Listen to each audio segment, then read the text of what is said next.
Sarah Deakins. Who's Sarah Deakins? Hai gengs, welcome back to Sumpuras. Kali ini gue kembali bakalan ngasih spoiler lagi nih, atau alur cerita sebuah film yang berjudul The Love. Film ini memiliki plot twist maju mundur gitu. Jadi rahasia di balik rahasia. So, tanpa berlama-lama mending kita tonton aja yuk. Let's check it out. Film ini diawali dengan jatuhnya seorang pria dari sebuah gedung apartemen. Setelah para polisi mendatangi TKP, scene beralih pada seorang pria yang sedang menjalani interogasi. Pria ini bernama Vincent. Dalam proses pemeriksaan itu, Vincent bersikeras kalau ia dijebak dan sebagainya. Dan ia meminta para polisi agar menanyakan semua kronologisnya pada 4 orang sahabatnya. Di pagi hari sebelum acara pemeriksaan itu, Luke tengah berjalan menuju apartemen sekembalinya berbelanja. Saat baru memasuki apartemen, Luke dikagetkan dengan penampakan sebuah mayat wanita dalam kondisi terborgol dan berdarah-darah. Sontak ia benar-benar syok karena ia tak kenal dengan wanita tersebut dan juga baru mendatangi apartemen. Scene kembali lagi ke pemeriksaan Vincent. Saat interogasi, Vincent berkata kalau ia mendapat panggilan telepon dari Luke untuk datang ke apartemen dan dalam kondisi panik. Tentu saja, Vincent langsung datang dan ia juga benar-benar syok karena tak kenal dengan wanita tersebut dan juga tak mendatangi apartemen malam sebelumnya. Jadi gini, sebelum kita lanjut, Vincent bersama 4 sahabatnya, Luke, Philip, Marty, dan Chris, memiliki apartemen bersama. Apartemen ini berguna untuk kegiatan privasi mereka masing-masing alias ingin nakal-nakal. Dan hanya mereka berlima yang memegang kunci. Tak ada yang tahu apartemen tersebut selain mereka berlima. Selanjutnya, Vincent langsung menanyakan kronologis ketika Luke memasuki apartemen itu. Dan Luke berkata kalau tak ada jejak-jejak pembobolan dan alarm tak menyala. Yang artinya, salah seorang dari mereka ada yang masuk dan membawa gadis tersebut. Sehingga mereka memutuskan menghubungi 3 orang yang lainnya. Scene beralih ke interogasi Luke. Si polisi menanyakan apakah Luke sebelumnya mengetahui apartemen tempat mayat gadis tadi ditemukan. Tentu saja ia berkata tak mengetahuinya. Ya seandainya jika ia berkata tahu, rahasia mereka berlima akan terbongkar dan otomatis rumah tangga mereka masing-masing akan hancur berantakan. Lalu, ketika ditanyakan di mana ia berada di pagi hari saat mayat ditemukan, Luke berkata kalau ia sedang sarapan bersama Chris di sebuah restoran. Chris akhirnya datang ke apartemen. Tentu saja ia juga benar-benar syok dan berkata tak tahu siapa-siapa gadis tersebut. Dan berkata tak kenal dengan gadis tersebut. Karena di antara mereka berlima hanya Philip yang memiliki jiwa temperamental dan suka memukuli. Chris dengan spontan langsung menduga Philip yang melakukan semua itu. Saat mereka berdebat untuk melaporkan kasus tersebut pada polisi, Marty akhirnya datang dan langsung berkata, "Sana bah bitch." Setelah semuanya sama-sama mengaku tak kenal dengan wanita tersebut dan tak mendatangi apartemen malam sebelumnya, mereka bersepakat untuk merahasiakan semuanya dan jangan sampai dibawa ke polisi.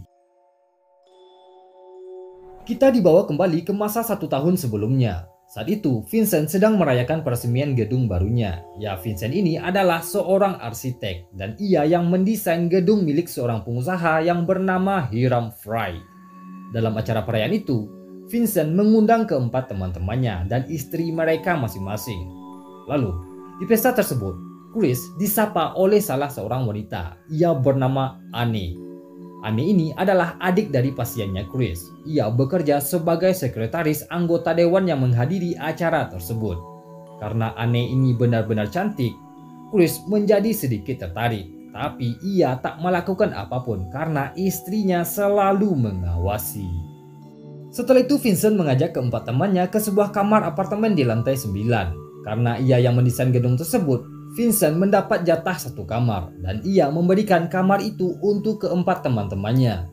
Mereka berlima akan memiliki 1 apartemen rahasia untuk digunakan jika masing-masing mereka ingin enak-enak alias jajan di luar.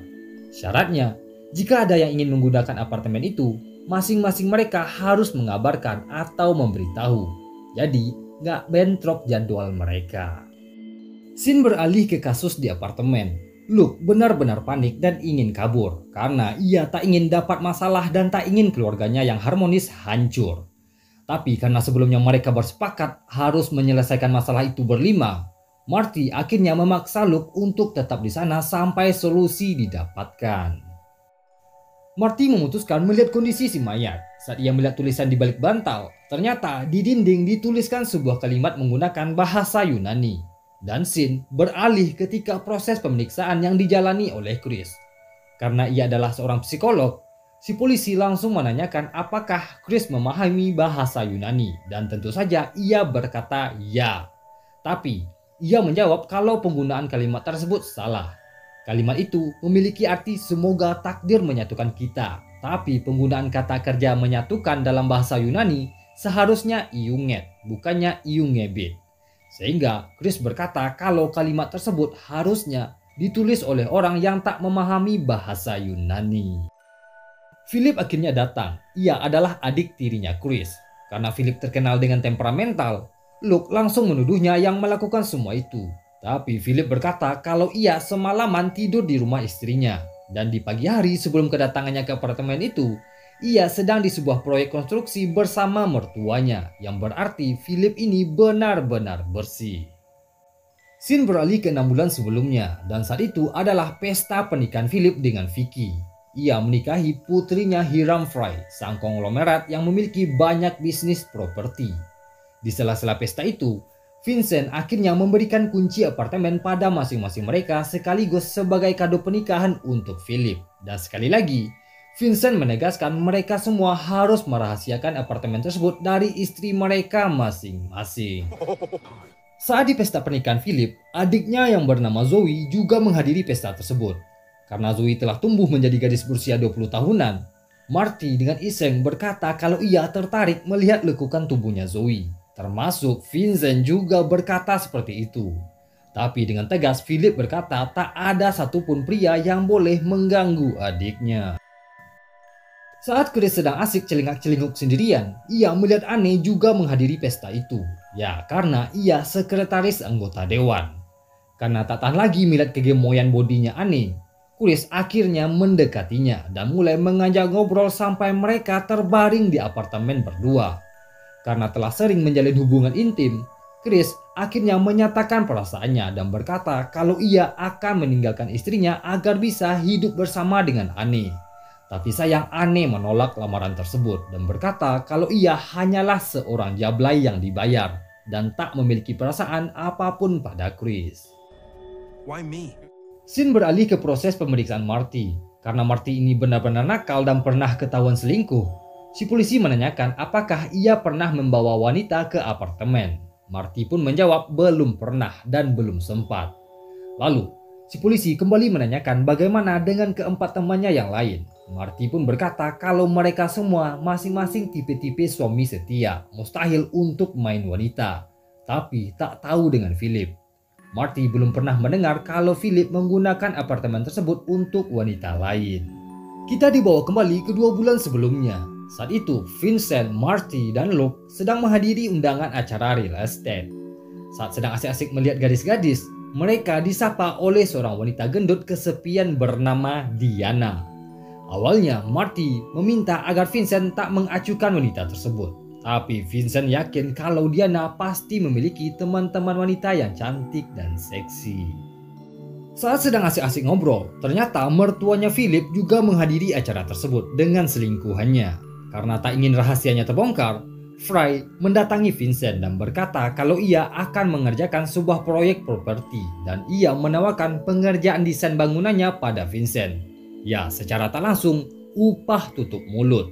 Tapi rencana proyek tersebut masih dalam proses penguranan izin. Lalu, setelah Fry meninggalkan bar tersebut, Anne juga menghadiri acara itu bersama anggota dewan. Karena Vincent telah beberapa kali melihat Anne, ia pun akhirnya jadi tertarik. Setelah minum beberapa saat, Marty mulai mabuk dan fokus dengan si wanita gendut. Dari kejauhan seorang wanita cantik datang dan ia adalah temannya Diana. Ia bernama Sarah. Seketika, Vincent langsung tertarik dan mereka mulai bersenang-senang di kolam renang. Sembari Luke yang hanya melihat dari gazebo karena ia tak seberani Vincent. Seiring berjalannya waktu, Vincent mulai sering membawa Sarah ke apartemen. Karena keburu baper, Sarah akhirnya meminta status pada Vincent, memilihnya atau memilih istrinya. Tentu saja Vincent tak setega itu meninggalkan anak dan istrinya hanya untuk seorang jablay. Kembali lagi ke apartemen, saat masih bingung memikirkan jalan keluar masalah mayat wanita itu, tiba-tiba sebuah telepon berbunyi dan yang menelpon adalah seorang makelar properti. Ternyata apartemen tersebut didaftarkan untuk dijual atas nama Sarah. Seketika keempat orang ini bingung kenapa apartemen tersebut dijual dan siapa Sarah, yang mereka tak kenal dengan yang namanya Sarah. Lalu Vincent pun akhirnya mengakui kalau mayat yang di kasur tersebut adalah Sarah. Vincent berkata kalau Marty dan Luke kenal dengan Sarah. Mereka berkenalan waktu di San Diego. Tapi Marty berkata kalau ia saat itu benar-benar mabuk dan tak ingat sama sekali. Sedangkan Luke, ia belum melihat wajah si mayat sama sekali dan tak mungkin ia akan ingat dengan wajah seorang jablay yang hanya sekali ketemu. Vincent akhirnya mengakui kalau ia yang membawa Sarah ke apartemen tersebut semalam tanpa memberitahu mereka.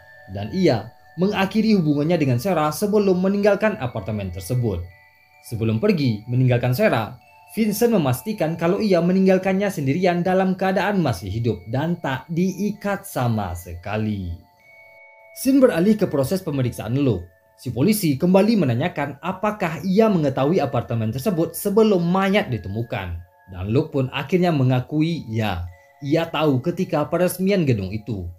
Si polisi pun menanyakan kenapa Luke bisa ada di apartemen itu di pagi hari ketika si mayat ditemukan. Dan Luke akhirnya mengakui kalau ia pernah beberapa kali ke apartemen tersebut untuk santai-santai sendirian. Tapi tak sekalipun ia pernah membawa wanita ke apartemen tersebut.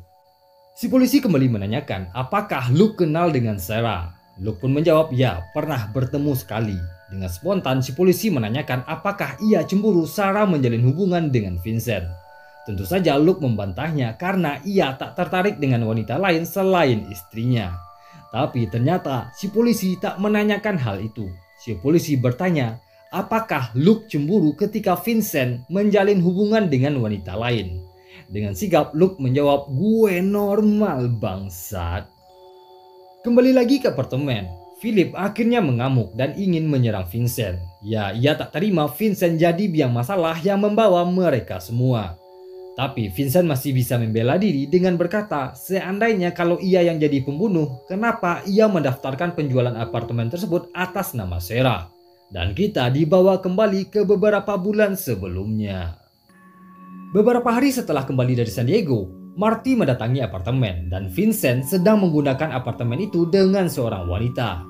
Marty datang untuk curhat kalau istrinya kabur dari rumah. Jadi ternyata Diana datang dan akhirnya cinta satu malam Marty dengan wanita tersebut ketahuan dan istrinya Marty mengetahui semuanya. Lalu Marty meminta Vincent untuk bicara dengan istrinya agar rumah tangga mereka kembali bisa berdamai. Kembali lagi ke apartemen, Luke akhirnya membuat pengakuan kalau selama ini ia diam-diam memasang kamera tepat di plafon di atas ranjang apartemen tersebut. Seketika pukulan telak tepat mendarat di wajahnya Luke. Ya, ia merekam semuanya dan masturbasi dengan video teman-temannya sedang bercinta. Tapi sayang karena pada malam sebelumnya tak ada yang memberitahu kalau ada yang ingin menggunakan apartemen, Luke tak merekam apa yang terjadi semalam, sehingga tak ada rekaman video apa yang terjadi dengan Sarah. Lalu, ketika Luke berkata kalau ia sering merekam apa yang terjadi di apartemen tersebut, seketika wajah Vincent berubah jadi panik. Scene beralih ke beberapa minggu sebelumnya. Mertuanya Philip, Frey, mengadakan pesta syukuran kalau proyek terbarunya mendapatkan izin dari pemerintah. Seketika Vincent terbawa emosi karena Frey berkata kalau izin proyek tersebut belum keluar. Dan ternyata mertuanya Philip ini memberikan proyek tersebut pada orang lain, bukannya pada Vincent. Karena merasa dibohongi, Vincent menghampiri Frey dan anggota dewan yang sedang asik minum bersama istri mereka masing-masing dengan mengucapkan kata-kata sindiran. Vincent berkata kalau kita semua memiliki rahasia masing-masing. Secara tak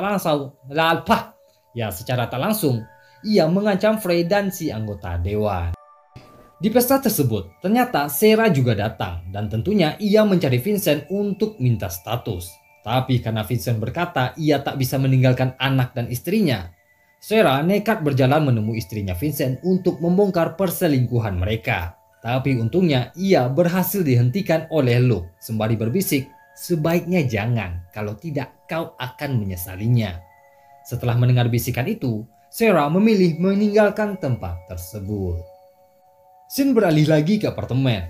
Vincent mulai pusing dan oyong, dan ternyata Chris memasukkan obat penenang ketika memberikan segelas vodka sebelumnya.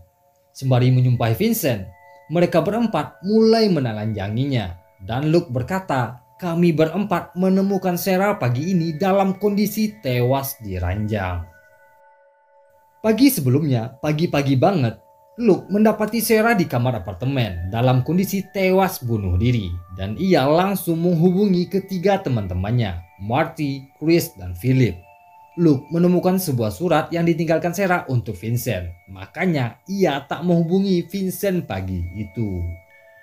Luke akhirnya mengakui pada teman-temannya kalau ia merekam semua yang terjadi di apartemen, dan di rekaman video, ia merekam Vincent sedang bercinta dengan Mimi, istrinya Marty. Mereka bercinta ketika Marty meminta Vincent untuk bicara dengan Mimi, dan saat itu istrinya Marty sedang mabuk karena suaminya ketahuan selingkuh. Vincent membawanya ke apartemen tersebut dan bercinta dengan istrinya Marty. Vincent juga bercinta dengan Zoe, adiknya Philip dan Chris. Ia bercinta dengan Zoe sejak setelah pesta pernikahan Philip. Dan tentu saja seketika Philip mengamuk melihat adiknya dipakai oleh sahabat baiknya sendiri. Dan di video-video tersebut, Vincent juga bercinta dengan Anne. Vincent terlebih dahulu bercinta dengan Anne jauh sebelum Chris kenalan dengannya. Karena Chris terlalu setia, Vincent membayar Anne agar mendekati dan menggodanya, sehingga Chris pun tertarik dan jatuh cinta pada Anne. Ya, secara tak langsung ingin menghancurkan hidup dan keluarganya Chris. Setelah melihat rekaman video itu, mereka berempat mulai mengatur semuanya. Tangan Sarah akan disayat dan sesuai seperti apa yang ditemukan Luke di awal video. Dan yang melakukan eksekusi adalah Philip karena ia benar-benar dendam dan ingin menjebak Vincent.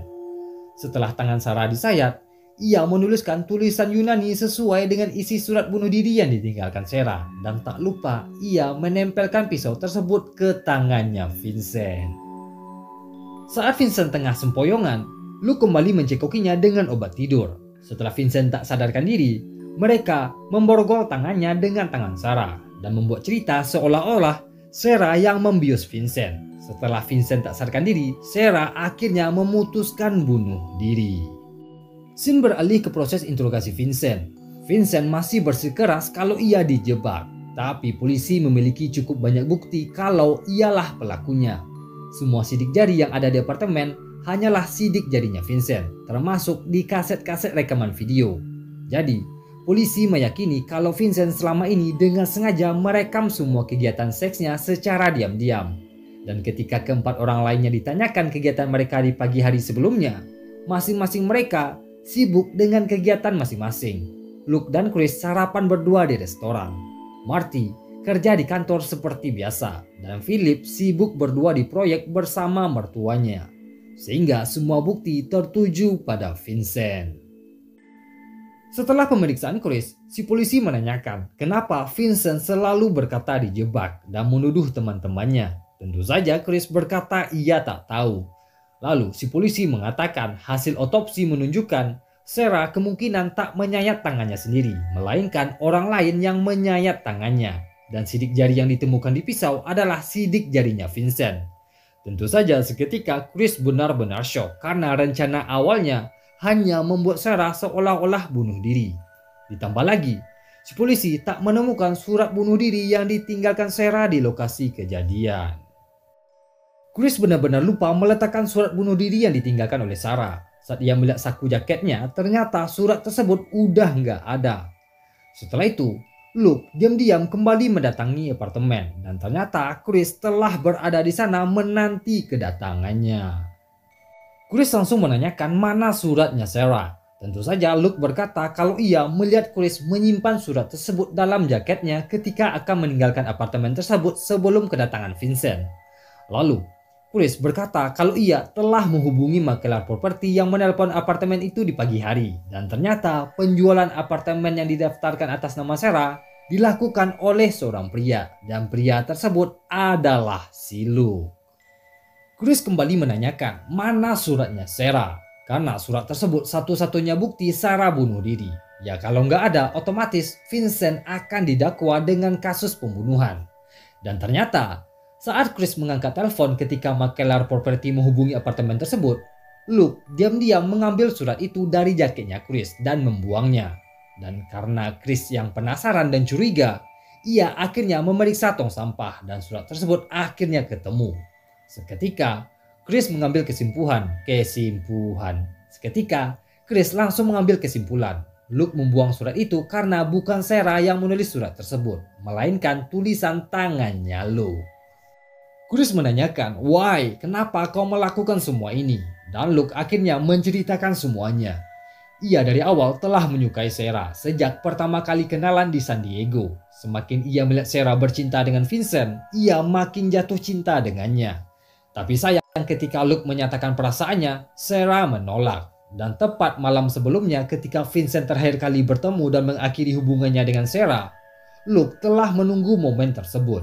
Karena di kamera Vincent meninggalkan Sarah seorang diri, Luke mendatangi apartemen dan mencoba menenangkan Sarah dan menghiburnya. Diam-diam, ia memasukkan obat penenang sebelum memberikan segelas anggur. Setelah Sarah sempoyongan, Luke kembali menyuntikkan insulin dengan dosis tinggi, dengan harapan Sarah akan tewas akibat suntikan tersebut. Setelah mendengar semua cerita itu, Chris berkata kalau hasil otopsi menunjukkan Sarah tak tewas karena obat penenang atau insulin yang disuntikan oleh Luke, melainkan karena sayatan pisau. Dan yang melakukan eksekusi adalah Philip. Tentu saja Philip yang jadi pembunuh. Tapi karena sidik jari yang ditemukan di pisau adalah sidik jarinya Vincent, tentu saja Vincent yang akan didakwa karena kasus pembunuhan Sarah. Dan Chris tak setega itu untuk menjebak Vincent. Luke benar-benar syok, tapi apalah daya nasi telah jadi nasi goreng. Dan ia menyuruh Chris untuk pulang dan melupakan semuanya. Tapi karena Chris ingin mengungkap semuanya, Luke mulai mengambil pisau dan berniat ingin membunuhnya. Tapi untungnya Chris bisa melawan dan pisau berhasil diambil alih. Sebelum kedatangannya ke apartemen itu, ternyata Chris telah menceritakan semuanya pada polisi. Sehingga Luke tak bisa berbuat apa-apa lagi. Karena polisi telah mendatangi apartemen dan tak ingin rahasianya diketahui oleh istrinya, Luke akhirnya memutuskan bunuh diri dengan menjatuhkan dirinya dari apartemen tersebut. 6 bulan kemudian, kehidupan kembali normal. Marty rujuk dengan istrinya.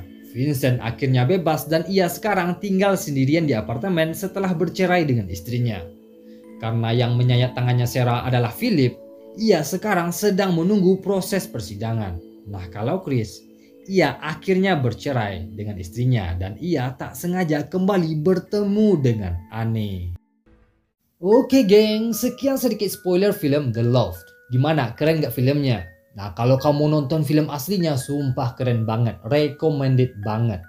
Nah kalau kamu suka, jangan lupa pencet tombol like-nya ya. Dan buat kamu yang belum subscribe channel ini, jangan lupa subscribe. Biar gue makin semangat upload dan kamu gak ketinggalan spoiler-spoiler film-film keren lainnya. So, thank you.